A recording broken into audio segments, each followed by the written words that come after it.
तो जो पंडित जी थे वो कथा कहने के बाद 7वें दिन बोले कि देखो भैया आज है 7वां दिन, तो आज तो तुम सबको हमको दक्षिणा देनी पड़ेगी। तो गांव वाले बोले जी महात्मा जी कहिए दक्षिणा में आपको क्या चाहिए? बोले 2 चीज़ है। पहली दक्षिणा ये हो सकती है कि तुम कोई बुराई त्याग दो, कोई भी तुम्हारी बुराई हो, आहार की या कोई आदत बुरी हो वो त्याग दो। और अगर कोई कहे जी नहीं हमें तो कोई बुराई नहीं, तो एक कोई अच्छा संकल्प ले लो, एक कोई नियम ले लो, जो नियम तुम लेना चाहो कि आज से हम 16 माला करेंगे, आज से हम सुबह ब्रह्म मुहूर्त में ये करेंगे, कोई भी नियम जो तुम्हें अच्छा लगे। तो पूरा गांव कथा सुनने आया था, किसी ने बुराई छोड़ी, किसी ने नियम लिया। पर एक सेठ जी थे गांव में, वो कथा में नहीं आते थे, अकेले बस नहीं आते थे, बाकी पूरा गांव कथा सुनने आता। तो लोगों ने कहा जी देखो सबने तो ले लिया पर एक सेठ जी बच गए हैं, उनको बुला के लाया जाए। तो गांव की पंचायत सेठ जी को बुला के लाई। सेठ जी आ गए तो महात्मा जी ने कहा कि भैया कुछ त्यागो, कोई बुराई। तो सेठ जी बोले हम में है ही नहीं तो त्यागें कैसे? कुछ लोग होते हैं ना, उनको पता ही नहीं होता कि हमारे अंदर बुराई है, वो अपने मन में ही महात्मा बने होते हैं कि हम में है ही नहीं तो त्यागे क्या। महात्मा जी बोले अच्छा ठीक है, नहीं है तुम्हारे पास कोई बुराई तो चल, पर नियम ले लो कोई। नियम ले लो, नियम लेकर के क्या होगा? कुछ भी ले लो जो तुम्हारी इच्छा करे। गांव वाले बोले तुमको लेना ही पड़ेगा, सेठ जी देखो सबने लिया, आप नहीं लोगे तो नाक कट जाएगी गांव की। तो सबने थोड़ा सा उनको प्रेशर किया। तो सेठ जी बोले अच्छा ठीक है, हम एक नियम ले रहे हैं। कौन सा नियम? हमारे घर के सामने कुम्हार रहता है, हम नियम ले रहे हैं जब तक उसका मुख नहीं देखेंगे तब तक पानी नहीं पिएंगे, रोज उसका मुख देखेंगे। सब गांव वाले हंसने लगे, ये कोई नियम है? पर महात्मा जी ने कहा कोई बात नहीं बेटा, तू ये ले ले, यही कथा का नियम तेरा जीवन बदल देगा। तो सेठ जी ने पल्ला झाड़ने के लिए नियम ले लिया। उनको लगा कि इसमें क्या है, सुबह सुबह रोज तो वहीं रहता है, सुबह उठ के देख लूंगा, फिर अपनी दिनचर्या शुरू। लेकिन नियम लिया तो उसका निर्वाह भी किया, सिर्फ लिया नहीं, रोज सुबह सेठ जी उठते, उसका मुंह देखते और फिर ही अपना पानी पीते, भोजन करते, जो दिन का काम है वो करते। 12 साल बीत गए यही नियम चलते चलते। 12 वर्ष। एक दिन सेठ जी कहीं बाहर चले गए। दूसरे दिन जब आए तो सुबह के 11-12 बज गए। और सेठ जी का नियम था कि जब तक कुम्हार का मुख नहीं देखेंगे तो पानी नहीं पिएंगे।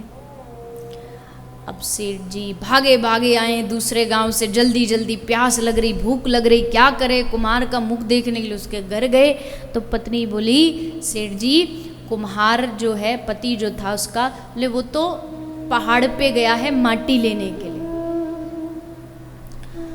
अब सेठ जी भागे भागे, बोले कम से कम मुंह ही तो देखना है, वहीं ऊपर से उसको देख के हाय हेलो कर देंगे, नियम तो नहीं टूटेगा कम से कम। अब सेठ जी आ गए।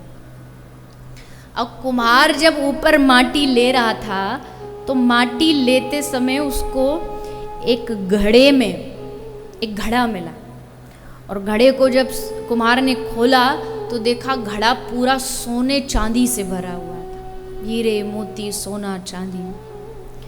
कुम्हार एकदम प्रसन्न हो गया, क्या बात है, आनंद आ गया, आज तो जीवन ही बदल गया। पर फिर सोच रहा इधर उधर देखूं कोई देख तो नहीं रहा। तो उसने इधर देखा उधर देखा, कोई नहीं। इतने में नीचे से आवाज आई। सेठ जी ने आवाज लगाई और कुम्हार ने जैसे झांक के देखा तो क्या चिल्लाए सेठ जी, देख लिया देख लिया देख लिया। अब सेठ जी तो ये देख के चिल्लाए कि कुम्हार का मुख देख लिया। कुम्हार ने सोचा इसने घड़ा देख लिया। अब कुम्हार घबराया, भागा भागा आया, बोले क्या देख लिया? बोले जो देखना था देख लिया, अब हम जा रहे हैं।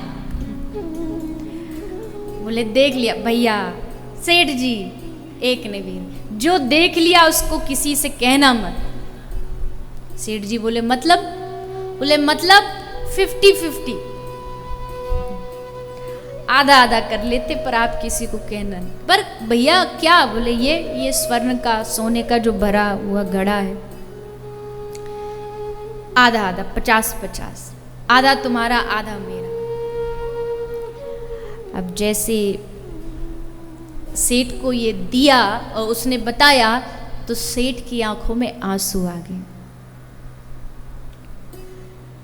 तो कुम्हार ने पूछा कि काय को रो रहे हो सेठ जी, क्या बात हुई?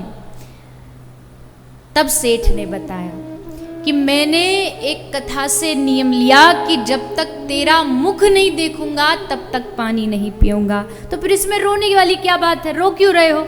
सेठ जी ने बोला, रो इसलिए रहा हूं, 12 वर्ष तेरा मुख देख करके पानी पिया तो इतना सोना मिल गया। सोच अगर 12 वर्ष भगवान का मुख देख करके पानी पीता तो मेरा पूरा जीवन बदल जाता, मेरा उद्धार हो जाता। तुरंत सेठ दौड़ा दौड़ा वो महात्मा जी को खोजा कि कहाँ हो बाबा, आप जो नियम दिला के गए थे। पकड़ लिए उनके चरणों। आपकी एक बात ने, एक नियम ने मेरा जीवन बदल दिया।